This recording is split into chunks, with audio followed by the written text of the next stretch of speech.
Bienvenidos, bienvenidas a Conversaciones en la Asamblea General de Gobierno. Decir Malvinas, causa Malvinas, indudablemente es un demostrativo extraordinario para hablar de la carga emotiva del lenguaje.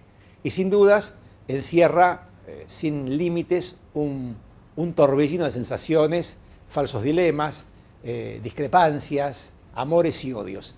Bueno, todo eso y mucho más que tiene la promoción estudió el doctor Ramos Padilla, quien nos honra con su presencia. Gracias, Alejo, por venir acá. Y bueno, creo que hablar de recuperar Malvinas y la disputa de sentido, toda esta vuelta que le has dado vos a este trabajo, creo que es muy esclarecedor y muy sano.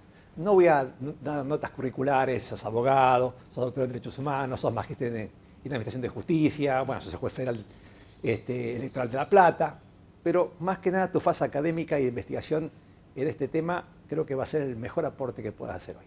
Bueno, muchas gracias, Horacio. Tal vez comentar cómo me acerqué al tema.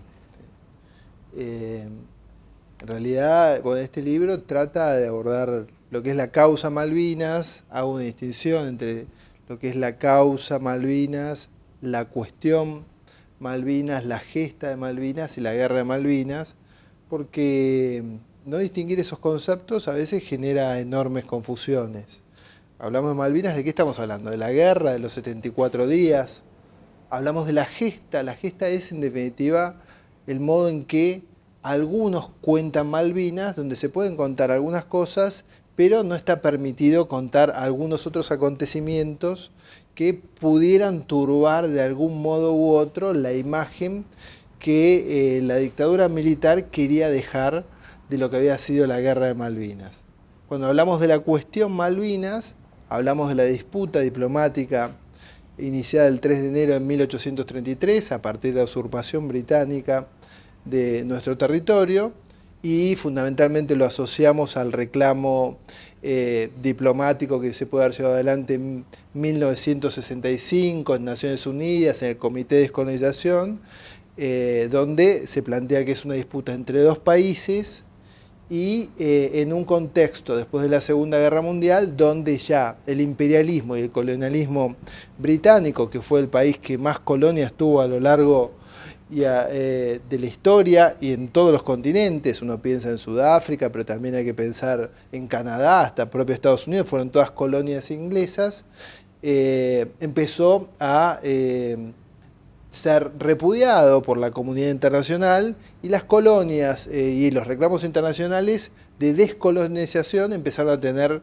sí, hay la resolución 2065 de Sábalo Ortiz. Bueno, la 2065 es de la Argentina, y la 2066 de ese mismo año trataba un caso de un país que se llama Mauricio y una isla también, la isla de Chagos, y recientemente en el Comité de Descolonización, por haber hecho el reclamo internacional, bueno, se le reconoció la soberanía a este país hará un mes y medio. Así que los reclamos que se hacen en el ámbito internacional, cuando son persistentes y además con buenas razones, porque hablar de colonialismo o imperialismo del siglo XXI parece un anacronismo. Pero bueno, la 2065 todavía está pendiente, es algo por el cual tenemos que trabajar y mucho.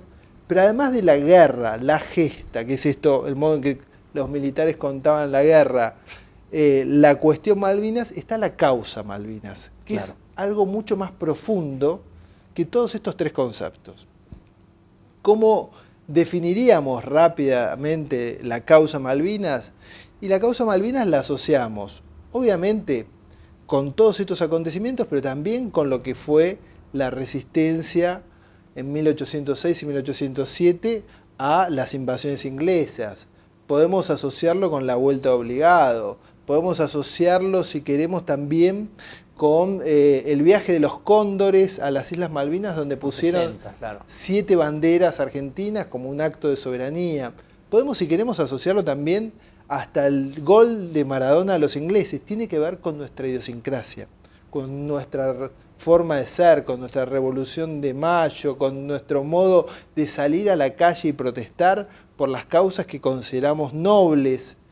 Y entonces la causa Malvinas es mucho más potente que el resto de las otras discusiones, a las cuales no hay que negarse a darlas, pero que tenemos que entender que la causa Malvinas en algún momento, que fue compartida primero previamente por todos los gobiernos, es decir, fue compartida por el radicalismo, por el peronismo con su visión bicontinental de la Argentina, fue compartido por Paul Groussac, por Alfredo Palacios, por que todos los gobiernos, incluso el nacionalismo democrático, el nacionalismo autoritario, pero fue utilizada en la dictadura el 2 de abril de 1982 para sostener un régimen en decadencia.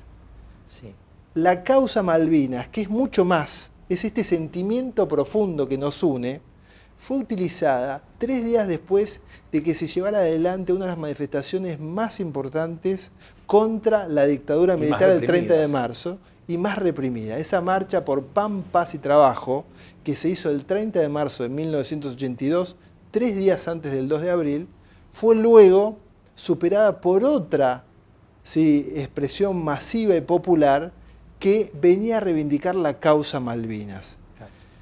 Es decir, y Galeano lo explica muy claramente, era una causa justa en manos injustas, una dictadura desgastada que ya era repudiada no solamente por sus violaciones a los derechos humanos, que eran conocidos internacionalmente, se habían dado informes de la Comisión Interamericana que había venido a la Argentina y ya eran públicas la política concentracionaria y desaparición forzada de personas, sino también el plan económico había fracasado y la gente y el pueblo se animaba a salir. Entonces se utilizó una causa nacional tan profunda como la causa Malvinas para revitalizar un régimen en decadencia.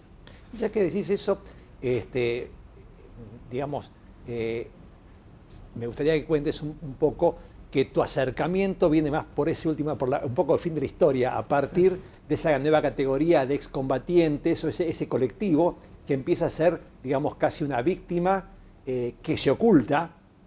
Vos haces una cita de Agamben muy interesante, lo que se dice y lo que no se dice, lo que se puede contar la gesta heroica, pero no la tortura, y lo que empieza a descubrirse independientemente de la causa, independiente del arrebatamiento autoritario de una dictadura que se caía, independientemente de los errores y horrores militares del informe Rattenbach, empieza a aparecer, o a causa de eso, otra cuestión bastante densa que hace que la causa Malvinas empiece a ser complicada y uno se encuentre con que si hablas de gesta parece que apoyas a la dictadura, si hablas de excombatientes no es lo mismo que hablar de los chicos de la guerra, o de los traidores, o de los héroes, y aparecen, o el discurso de Alfonsín, cuando los héroes de Malvinas, esas palabras, esas categorías se van instalando y hacen una panoplia bastante compleja de significados. Sí, es cierto que yo ingreso en profundidad a analizar el tema Malvinas desde lo que es el campo de los derechos humanos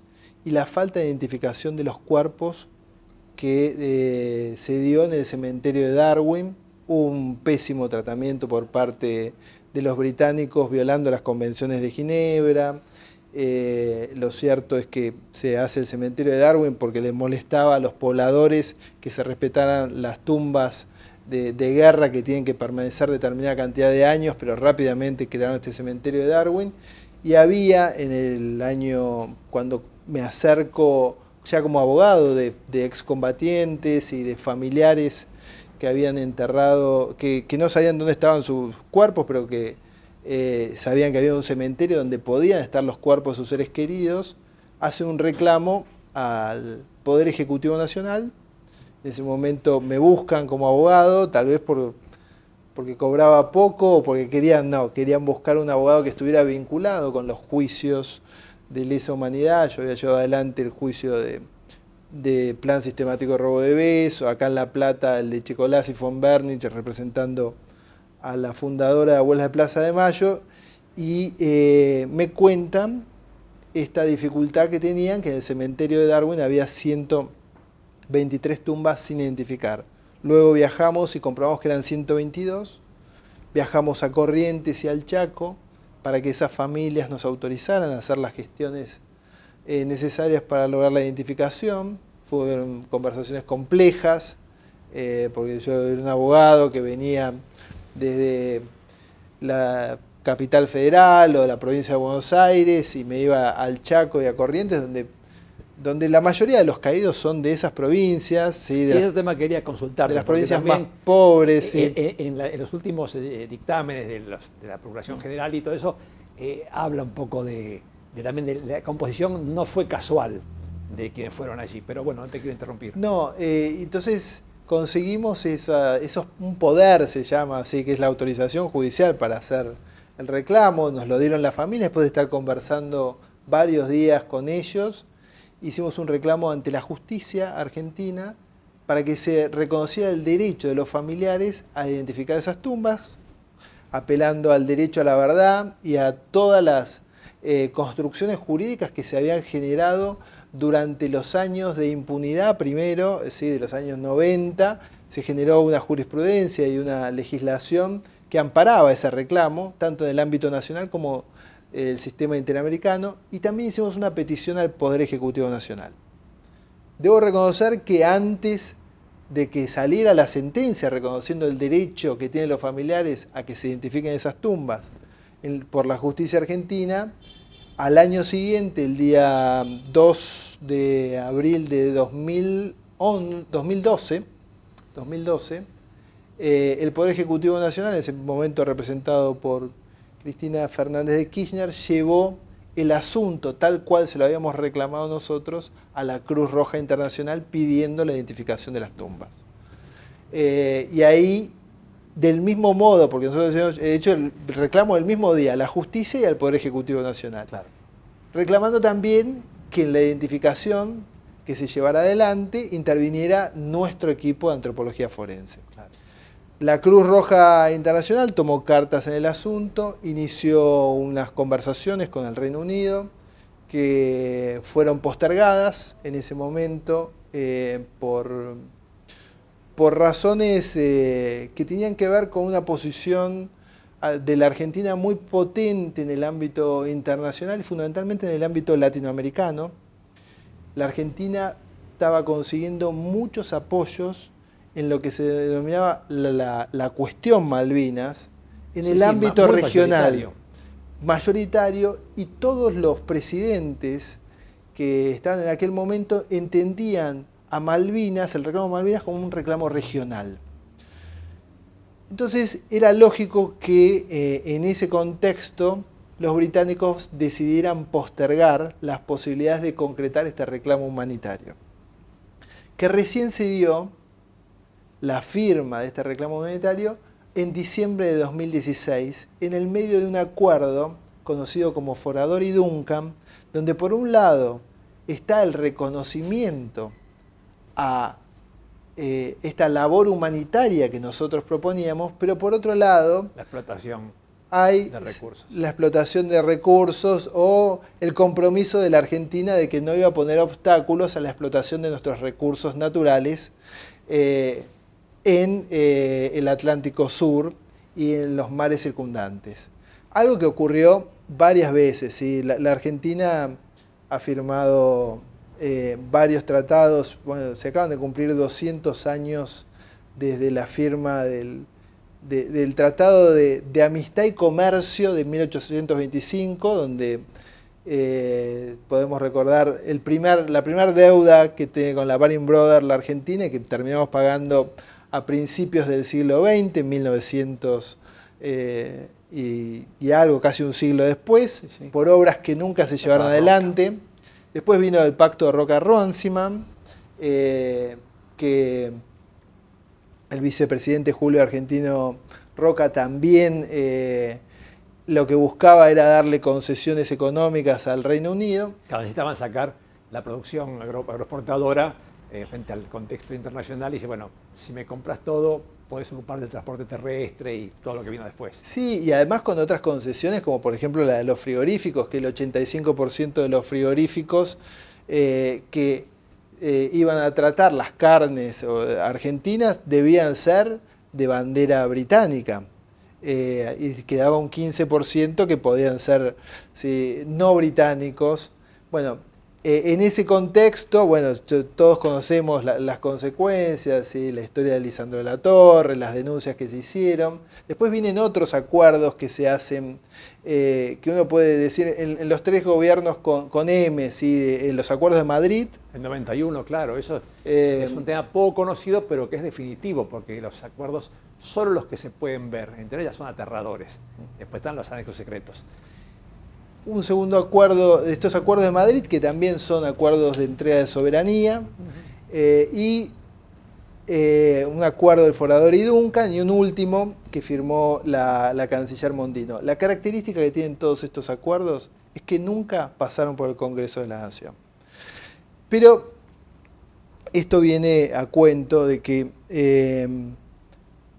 antes de 1982, la causa Malvinas era compartida por todos los partidos, por todas las partidos políticos que fueron gobierno o que tuvieron una relevancia política de alguna manera. Exactamente, decía, hasta el socialismo, Alfredo Palacio fue un gran malvinizador. Bueno, el 39 no es el que él se encarga del libro de difusión escolar. Sí, Ortiz sale la marcha de Malvinas. La marcha, claro, para el 26, sí, en ese momento. Bueno, pero a ver, Hernández Arregui dice que en 1930 es cuando quedan cristalizadas los principales pensamientos ideológicos de la Argentina.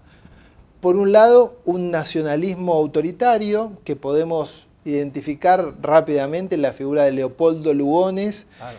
Y la hora de la espada, diciendo que eran las Fuerzas Armadas las que tenían que conducir los destinos de la patria. Después tenemos un nacionalismo democrático, representado por hombres como Scalabrini Ortiz, Arturo Jaureche, Homero Mansi, que no trataron puntualmente el colonialismo y el imperialismo sobre Malvinas, sino lo que ellos discutían un poco más era el colonialismo cultural y la dependencia económica que generaba el Reino Unido con nosotros, claro. Entre otras cosas con el Pacto Roca-Runciman, que era criticado tanto por el nacionalismo democrático de Jaureche y Scalabrini Ortiz, como el nacionalismo de derecha de los hermanos Irasusta. Sí, Barguren, Irasusta, todo el revisionismo católico de derecha que se enfrenta a la historiografía de Mitre, también es parte de ese enjambre. Y una tercer corriente, ¿sí? Que es un liberalismo que por lo general nunca quiso hacer nada que incomodara al Reino Unido, a la señora Su Majestad Inglaterra. Esas corrientes ideológicas tienen alguna línea de continuidad en el tiempo y pueden ser incluso en algún caso hasta entendidas porque se dan previos a la Segunda Guerra Mundial, digamos. Pero lo cierto es que en 1982, después de que se empezaban a denunciar los crímenes de lesa humanidad, la dictadura, ¿sí? Esta guerra que fue calificada por los propios militares como una aventura militar, la causa Malvinas fue utilizada no solamente para sostener esa dictadura en decadencia, sino para reclamar impunidad en torno a los crímenes cometidos. Y eso queda claramente cristalizado o en evidencia en la Semana Santa de 1987, cuando Aldo Rico hace un levantamiento militar y se autocalifican, y Alfonsín comete el error y después se arrepiente de haberlo dicho, dicen que eran héroes de Malvinas los que estaban reclamando no se lleven adelante los juicios por las graves violaciones a los derechos humanos. Cuando los verdaderos héroes de Malvinas eran los pibes de Corrientes, del Chaco, de las provincias más pobres, de la provincia de Buenos Aires, que estaban no en Campo de Mayo, sino en Plaza de Mayo y en las plazas del país sosteniendo la democracia. ¿Qué quiero decir con esto? Que ni siquiera dentro de la óptica del nacionalismo autoritario de Leopoldo Lugones padre, no Leopoldo Lugones hijo, que fue el creador de la picana en la Argentina, pero Leopoldo Lugones padre, ni siquiera en la óptica está utilizar, ¿sí? Una causa nacional para defender el terrorismo de Estado, como hizo Rico en 1987. Sí. Y Cruzaron todos los como límites. gran parte de la sociedad mezcló, porque fue una actitud planificada primero por la dictadura para que se viera esos 74 días en las cuales sin lugar a dudas hubo actos heroicos.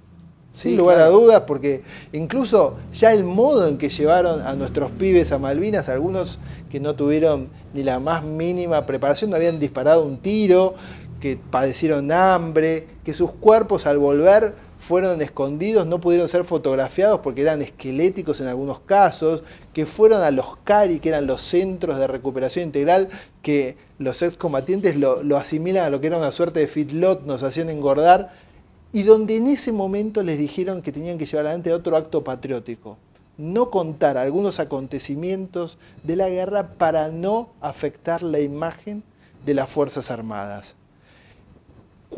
Eso también se repitió en las escuelas, hubo incluso lo que se llama órdenes de inteligencia o de acción psicológica, donde determinados comunicadores sociales, en este momento, ahí yo en el libro los nombro, pero recuerdo a Bernardo Neustadt, tenían que contar Malvinas de determinada manera. Sí. Y ahí es donde comienza un primer proceso de desmalvinización, muy potente, donde se podía contar Malvinas como una gesta. Pero esto, que también lo cuenta Agamben sobre los centros clandestinos de detención, hay ciertas cosas que entran de lo decible y hay otras partes que incluso son indecibles, como por ejemplo fue durante mucho tiempo las violaciones que sufrieron las personas que estuvieron en los centros clandestinos de detención. Bueno, lo indecible de esta guerra, entre otras cosas, fue lo que informó claramente el informe Rattenbach o el informe Calvi, que fueron desclasificados 30 años después. El informe Rattenbach califica a la guerra de Malvinas, a la estrategia militar, como una aventura militar.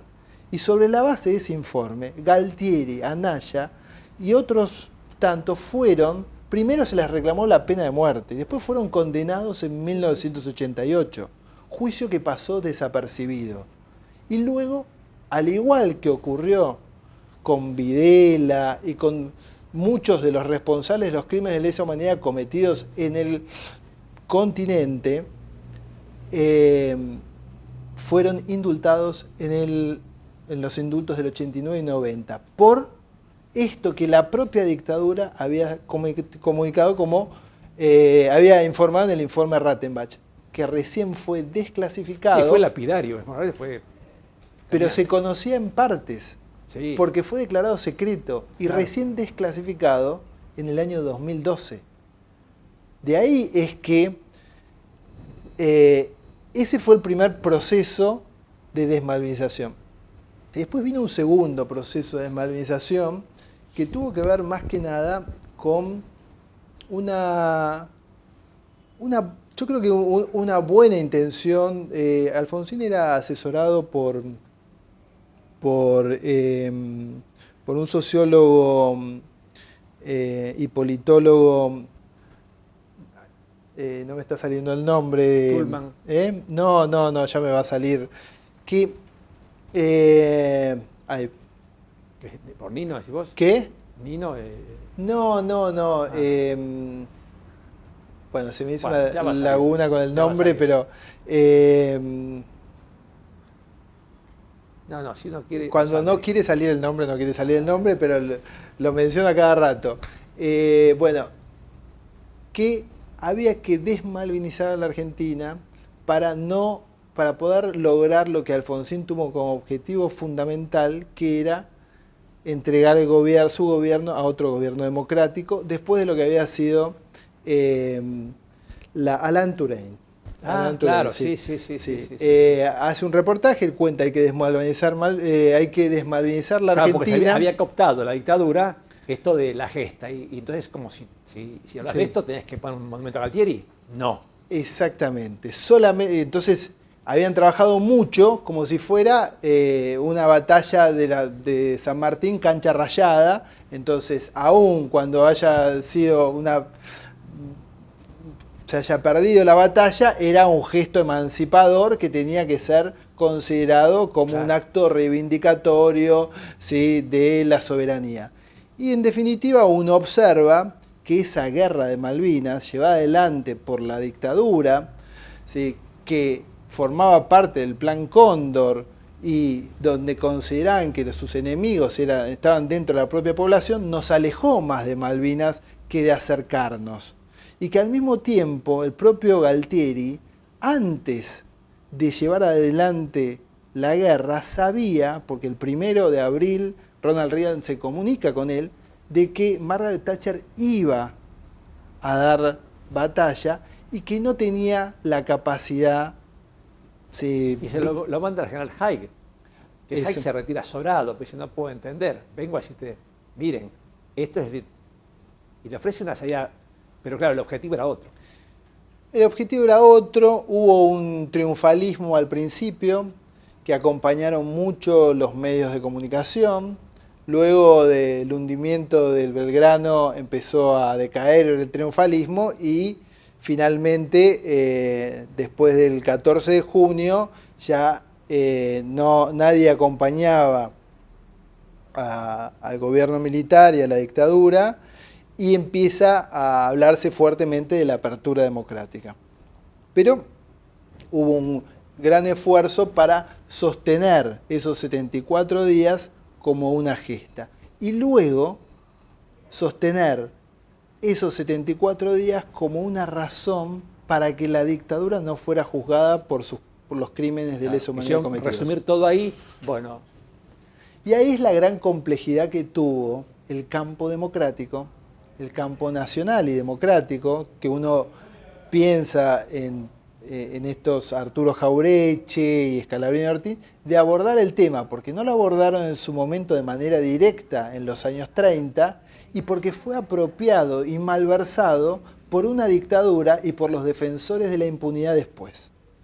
Y esto no quiere decir que no haya actos heroicos individuales que debamos destacar. Ya el hecho de que un pibe de los nuestros con 18 años haya tenido que estar en esas condiciones enfrentando a una de las potencias bélicas más importantes del mundo, sin ninguna clase de preparación, y peor aún, nuestros oficiales tampoco tenían la preparación para la guerra.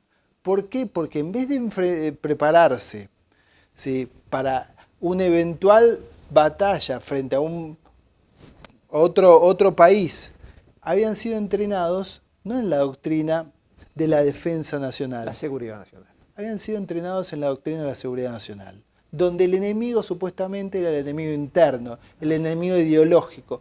Y habían estudiado en la Escuela de las Américas, los Galtieri y los hombres que conducían, ¿sí?, la dictadura militar. La escuela francesa. Proveniente de la escuela francesa, ¿sí?, habían estudiado esas técnicas, ¿sí?, de preparación, donde lo que se caracterizaba era ingresar a un domicilio y llevar adelante sus investigaciones bajo tortura. Por eso... Y desaparecer. Y por eso fue tan desastroso, y por eso las propias Fuerzas Armadas califican a la Guerra de Malvinas como una aventura militar. No, eso es terrible, porque, y eso, por eso yo hablaba de falsos dilemas, porque obviamente, como diría Maritain, hay que distinguir para unir y uno puede entender. Pero claro, la fuerza emotiva, la gesta, Malvinas, ¿cómo entonces le voy a hacer un monumento a Galtieri? No, son cosas distintas. Y a raíz de esto, para redondear un poco la idea de cómo, empezamos por atrás, de cómo te acercaste vos a esto, pero es importante cómo se llegó a este punto de Malvinas.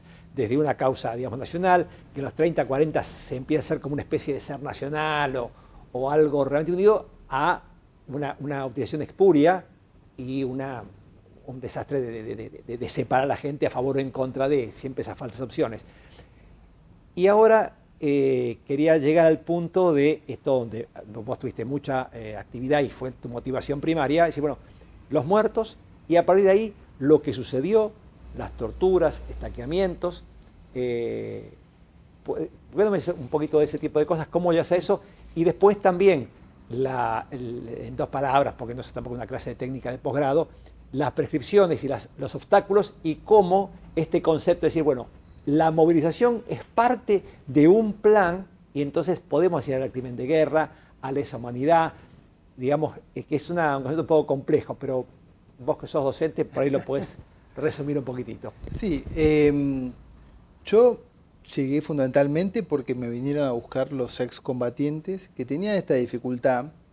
Ellos se tuvieron que organizar a los 18 años después de la guerra y en muchos de los casos fueron a los denominados centros de veteranos, donde se mezclaban oficiales, suboficiales con conscriptos.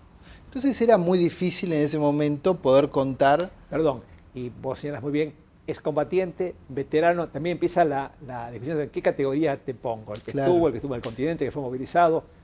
También eso abrió dentro de ello un montón de... Sí, porque como algunos se llamaban héroes de Malvinas y era Aldo Rico el que se había catalogado como héroes de Malvinas, entonces empezaron otros a decir, nosotros somos antihéroes porque no queremos, no hacemos golpes contra el sistema democrático, no reivindicamos la dictadura militar, no pedimos la impunidad. Hay una consideración entre ellos que sí consideran héroes a los que están, a los caídos, a los que están en el cementerio de Darwin, y un respeto muy profundo a los familiares. Pero ese respeto profundo a los familiares no se daba en la práctica porque los cuerpos de los caídos estaban sin identificar después de pasados 30 años. Entonces hubo un proceso también de silenciamiento de las voces de los pibes de Malvinas que cuando volvieron, que por un lado tenían solo 18 años, no tenían todavía las herramientas como para organizarse. Cuando decían algo en torno que podía afectar esa imagen de la gesta de Malvinas y de esa imagen impoluta que tenía que tener el ejército argentino, eran descalificados. Cuando contaban algo que los pudiera mancillar en su honor, en el propio grupo, si eran tildados o de cobardes, traidores, mariquitas, claro, los chicos de la guerra, los locos de la guerra. Entonces estaba lo decible y lo indecible. Lo decible era lo que podían ir a contar en una escuela, una hazaña, pero lo indecible era, por ejemplo, que habían sido víctimas de tortura, habían padecido el hambre, que faltaba preparación y que las propias Fuerzas Armadas habían calificado en el informe de Rattenbach una aventura militar, el modo en que se organizó la guerra. Lo indecible era que se utilizó la guerra para sostenerle un gobierno de facto, se malversó. Lo indecible era que se utilizó Malvinas para reclamar impunidad. Pero estamos frente a un fenómeno mucho más potente, porque si el 30 de marzo había ocurrido este repudio a la dictadura y el 2 de abril había una plaza llena reclamando por la causa Malvinas, estamos frente a un fenómeno que no puede quedar alejado del campo nacional y popular y ser de unos y no de otros. Ese día, el 2 de abril, se juntaron quienes eran los pisoteados con los pisoteadores. ¿Por qué? Porque estamos frente a una causa nacional que al campo democrático le costó mucho abordar. ¿Por qué? Porque hubo políticas de desmalvinización, porque hubo informes secretos, porque había cosas de las cuales no se podía hablar, porque no se quería juntar a los padres de Malvinas y a los pibes de Malvinas con las madres de Plaza de Mayo, porque eso era de entre el 82 y el 83, y después la estrategia del gobierno radical no fue la más correcta, no fue la más inteligente para abordar este tema, uno lo dice con el transcurso del tiempo. Sí, hay que estar en el momento. Y sabiendo que era un gobierno, claro. En el Depositario del 87, Crespo dijo, no solo iba a reprimir, le dijo, eso me consta, no puedo garantizar su seguridad si usted va. Sí, es un tema. Y el general Alaiz, que no llegaba nunca, y era un momento donde había atentados, se ponían bombas en el puente Magdalena y había amenazas. No, era muy enrarecido el tema. Era una situación compleja. Ahora, Alfonsín varias veces, después de ese domingo donde dice esa frase por la cual es recordado, la casa está en orden, y al mismo tiempo dice, no hay sangre derramada en el país, también señala que eran héroes de Malvinas. Varias veces fue consultado sobre este asunto y se arrepintió. podría haberme ahorrado esa calificación. Tuve un desliz emocional porque había uno de los jóvenes que se me había acercado y que me había dicho que había estado en Malvinas. Pero no se estaba refiriendo a Aldo Rico, que estaba con la cara pintada y atentando contra el orden democrático. Sí. Capaz de Río Sereño, que era el jefe de Estado Mayor, ya estaba renunciado, ya habían pasado río, pero fue una trampa en la que cayó. Pero bueno, es un tema muy complejo. La verdad que esto da para hacer un seminario que podríamos hacer. Realmente bueno, me encanta. Muchas gracias, Alejo, por tu aporte. El libro de la novela me pareció extraordinario por la densidad que tiene en tan poco tiempo y con tanta concisión. Gracias, Horacio, un gusto. Gracias por tu visita.